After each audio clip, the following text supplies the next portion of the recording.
Jim, let's get another question here on the show.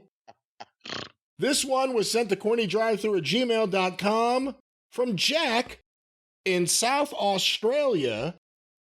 With the recent events taking place at New Japan with Mercedes Moné being injured mid-match and calling an audible to have Willow Nightingale go over and become the first New Japan Pro Wrestling Strong Women's Champion, I'm interested to hear your thoughts on if this happened before. A wrestler calling such a big decision mid-match without approval from the office. And if so, how was this received? Good gosh. Actually, let me finish it. There's a little bit more here. Okay. How else could this have been done? I find it mind-boggling that Mercedes made this call despite Willow not being signed to New Japan Pro Wrestling. Well, in some cases, I mean, she broke something, right? Was it a break or what was the injury? I want to say a broken ankle, but I'm not certain. But it was something severe that she couldn't wrestle anymore that match, yeah. Well, here's the thing. If you got a stinger or you sprain something or whatever, I don't think that you would take that drastic of a move, but she probably knew, oh shit, I broke something and this is going to be a while, and just had the thought, you know, why not? I ain't going to be wrestling again for a while. It didn't fuck up any plans in that if she had dropped the title, even though the office didn't sanction it, and was still able to wrestle and had just made a mistake or changed the finish on her own, gone into business for herself, whatever, there'd be heat. But when she realized that that was going to be her last time in the ring for probably several months or whatever the recovery period is, and figured, well, better they have somebody than nobody, I don't think the office would be mad. Maybe they didn't have those plans for Willow, but it may have gotten Willow over to where she's in a stronger spot now to where, you know, they can figure her in that mix. Yeah, she's in a stronger spot to negotiate. Yeah. I'm your champion. Give me a contract. Well, see, I'm pretty sure Sasha or Mercedes, or she probably wasn't thinking about her contractual status as much as helping out another one of the girls. And, you know, doing something for the company to not leave them, you know, championless on the women's division. But I'm trying to think. I mean, we've told stories about guys switching finishes. Murdoch did that a number of times in his career where he'd be working with a fucking green guy and he'd take him down and hold him in a cover so that he would beat Murdoch, and then he'd get up and cuss him. Like, what the fuck are you doing? The office knew that Tully and Arn were going to drop the belts to you guys, right? Yes. No, they made that plain as soon as they came in the fucking door. But it was that day. Yes. Okay, it wasn't like you went to the ring and they said, we're dropping the belts to you. No, it was about 7:30, bell time at 8 o'clock.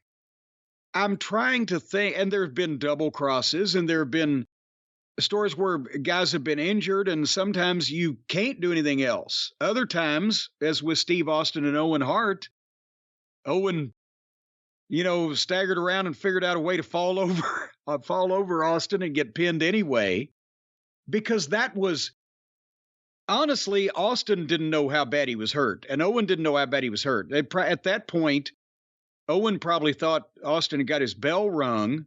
Austin knew that he couldn't move, but then feeling was starting to come back. There was nothing, even though it was a worse injury than a broken ankle, you know, he was able to function again after that. So I'm trying to think of another example of, didn't Ernie Ladd do that with goddamn it, was it Chavo Guerrero or was it Ruben Juarez? I'm not sure. Was the story Ernie with one or the other? It was in Los Angeles, mid to late 70s. And Ernie was the big star and came in, but Los Angeles at that point, a heavily Hispanic audience. And like I said, it was either Chavo Sr. or that Ruben Juarez, which they used for a while.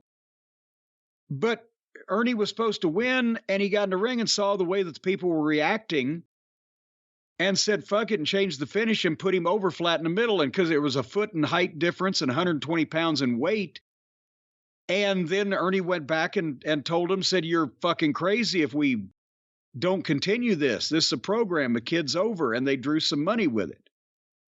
That was just an example of business mind thinking rather than an injury causing a change. And fuck, who's going to yell at Ernie Ladd?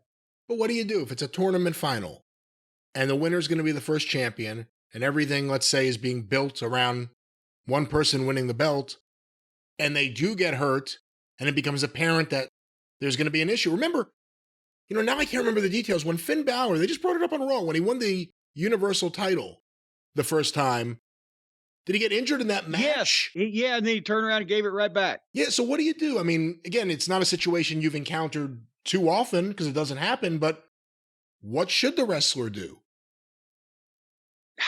There's no rule of thumb.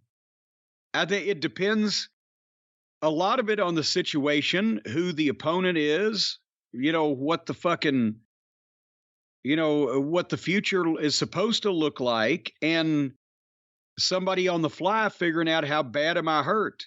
So there's really no way to tell from one instance to the next of what should be done.